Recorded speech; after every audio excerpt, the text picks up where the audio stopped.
Hospitals start busy mornings. In almost every city, every morning, an elderly couple arrives at the reception, a doctor reaches for his coffee, elevator buttons are mashed one after another. But something was different at St. Alder Hospital that morning. Something so small, so much so that no one noticed at first. There was no sign of a mop.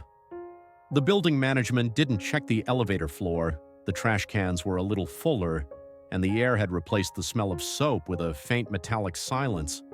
These differences were invisible in the hospital's morning routine. Until someone said, "Has anyone seen Ray?" Raymond Carter, a janitor known for his silence. No one knew his last name. Some just nodded. But everyone admired how he did his job. The windows would shine after his hand. The light on the floors would look whiter after his mop.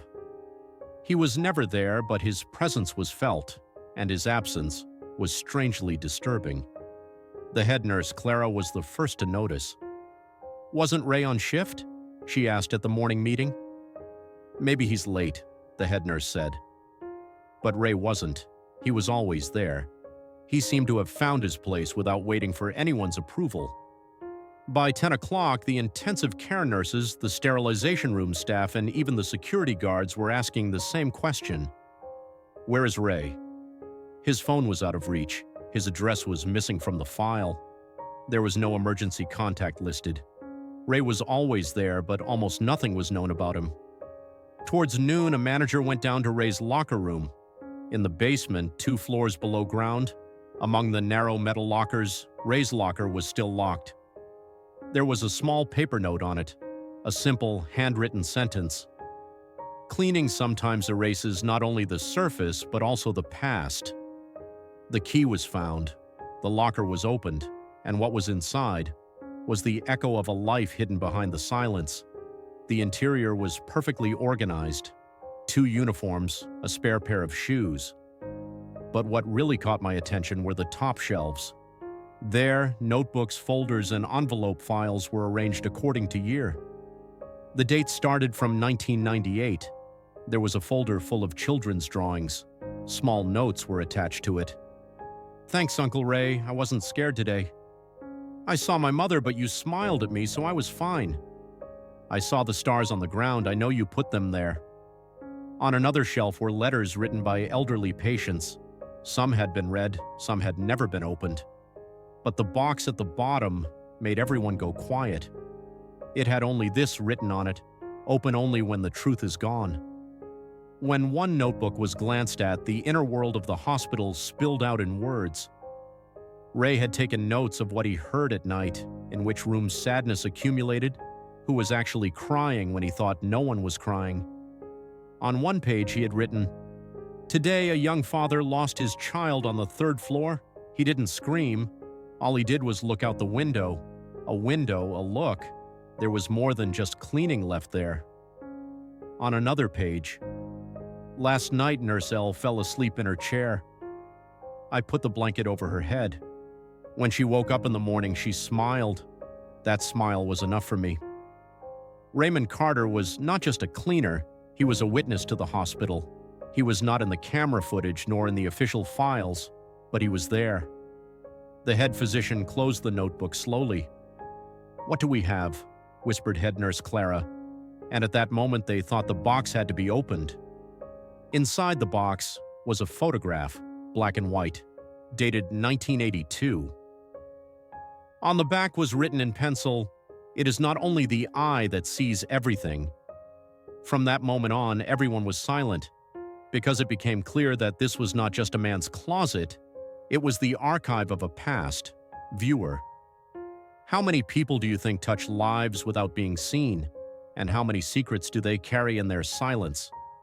Write in the comments, because in this story, in the absence of a man, the heart of a hospital emerges.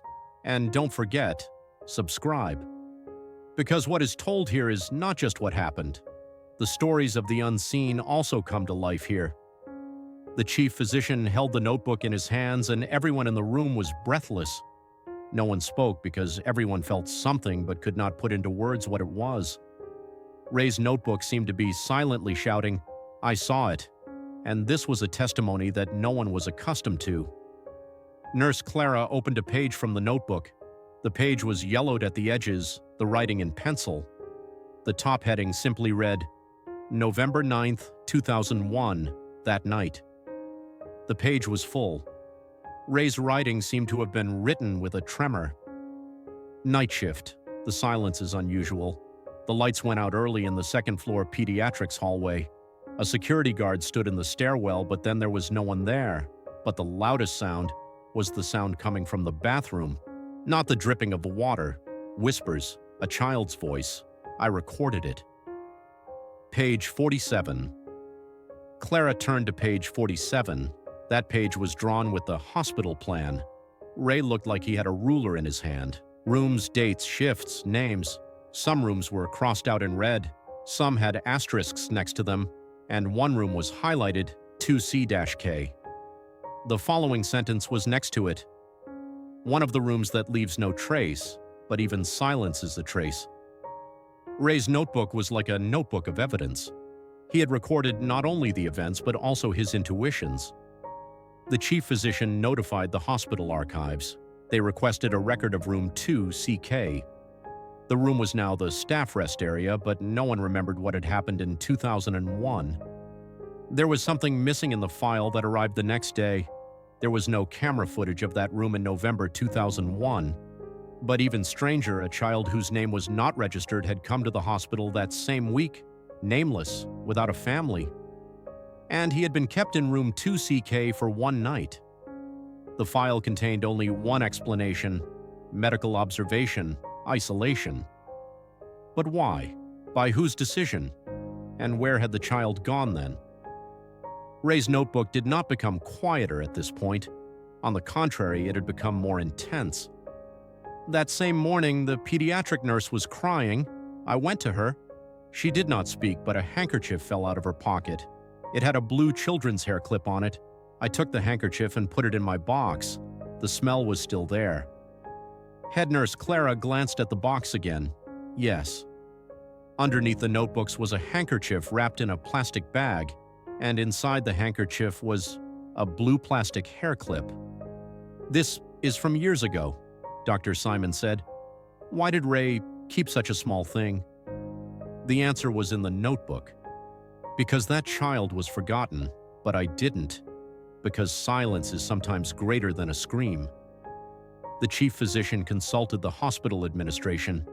A list of the nurses, doctors, and security units on duty that year was drawn up, and one of them had a name. It was in Ray's notebook. DG. He would always look at the door during the night shift, but he wasn't afraid of the inside, he was afraid of the outside. DG Daniel Granger, a former security guard. He no longer worked at the hospital. He had left office in 2002 and then disappeared.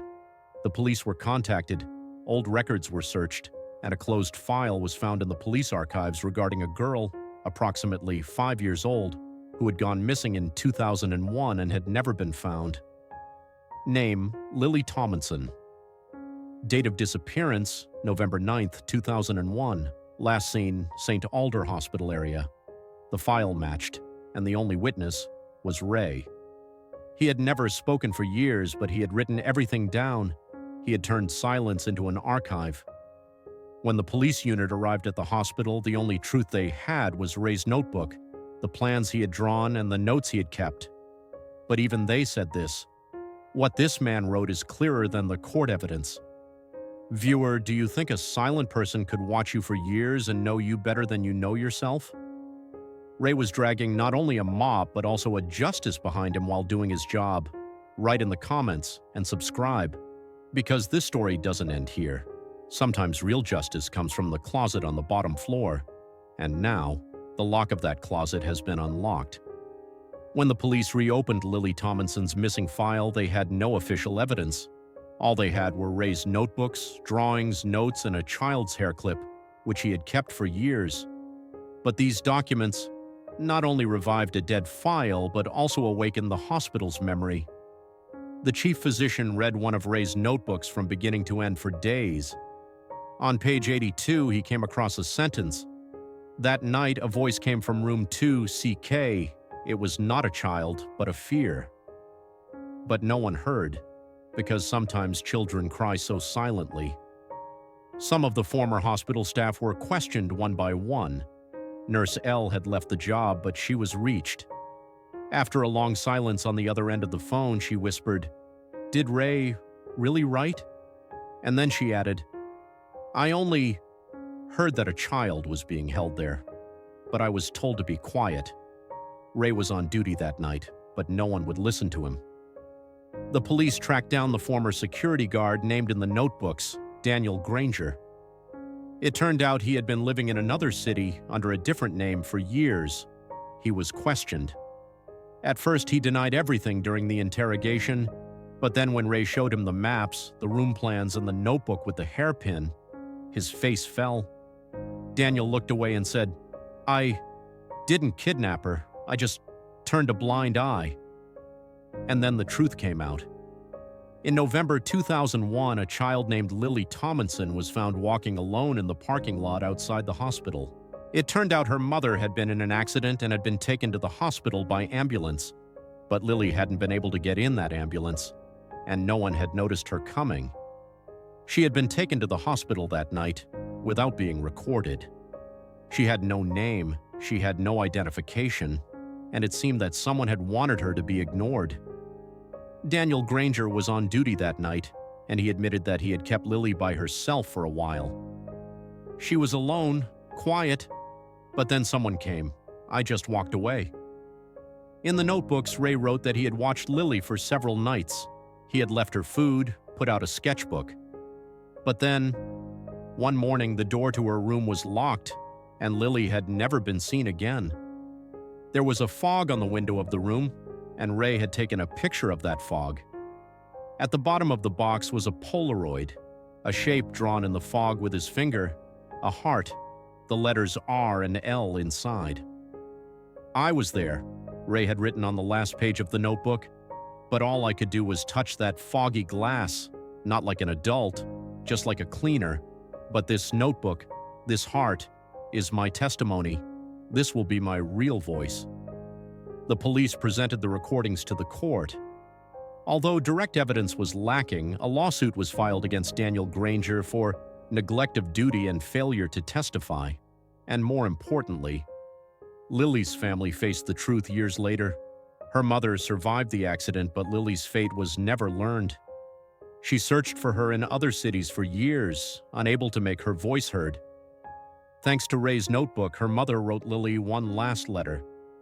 A monument was erected at the entrance to the hospital. It read, "Heroes are not only those who see, but also those who remember." Raymond Carter, 1962 to 2024. Ray was still missing at that time. No one knew where he had gone. He had not returned to the hospital. But a day later, an envelope arrived in the mail. Inside was a small key and a short note. "Let my silence be your truth. You will now keep the books." Ray was missing, but he had left a legacy behind.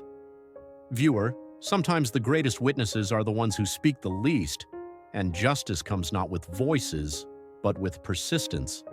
Do you think a quiet person can solve a case just by keeping a notebook? Ray did it. Write in the comments and subscribe. Because on this channel we don't just tell the truth, we also search for the paths to the truth together.